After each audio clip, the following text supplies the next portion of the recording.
Okay, we're back. My hero. Okay. Now, Tiffany, who graciously agreed to be filmed, was just saying that she was in a Native American sweat lodge ceremony and discovered that she was terrified of being vulnerable to women. And she could tell this to her sister, who's sitting next to her. Well, I was vulnerable with her. Right, you could tell her. For the first Well, time. Oh. Yeah, they sat and sobbed for like 10 minutes. We just held each other just breathing. And I realized it was very healing. It is. And then having the dirt, being Mother Nature, that was very healing. And I realized I don't get that from any woman. I never have. Mm-hmm. And then my dream was a house. I guess it's the house I live in now, and it was like a revolving door, and all these women kept coming in, and it was just full of women. And they were like trying to feed me and all this food, and it was just like they'd come in and out, and I was just like, just sitting there, just watching all these like ladies, and I don't know, it scares me. Mm-hmm.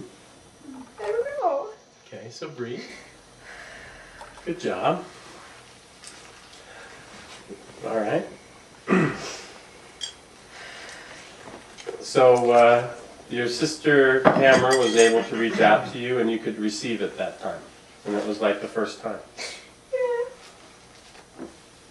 I always thought you guys were good friends. We are, but it's not enough. I want you to say, on a deeper level, I've shut down a long time ago. On a deeper level, I shut down a long time ago.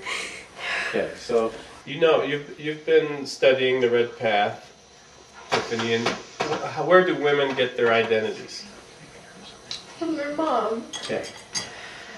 I believe that this is, well, not simple, but it's principally a result of you losing your relationship with your mother as a little girl because of your abuse.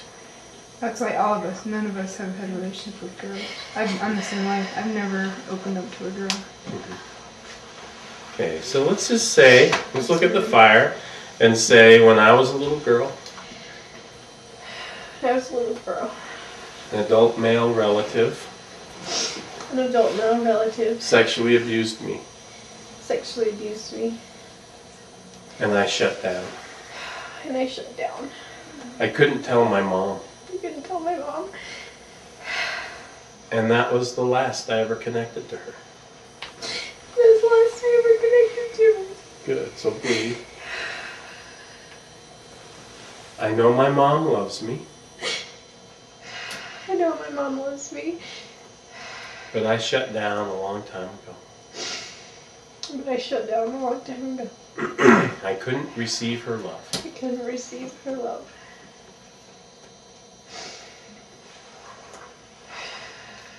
Because I believe I'm bad. I believe I'm bad.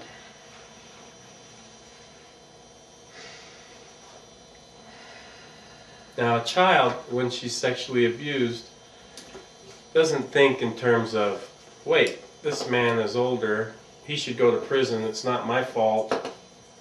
No, they feel like they're co-conspirators in a secret of something that's wrong and bad, but they can't help themselves because it's such a turn-on. I mean, that's really what kids go through. And it really is not their fault, but they really do believe it is.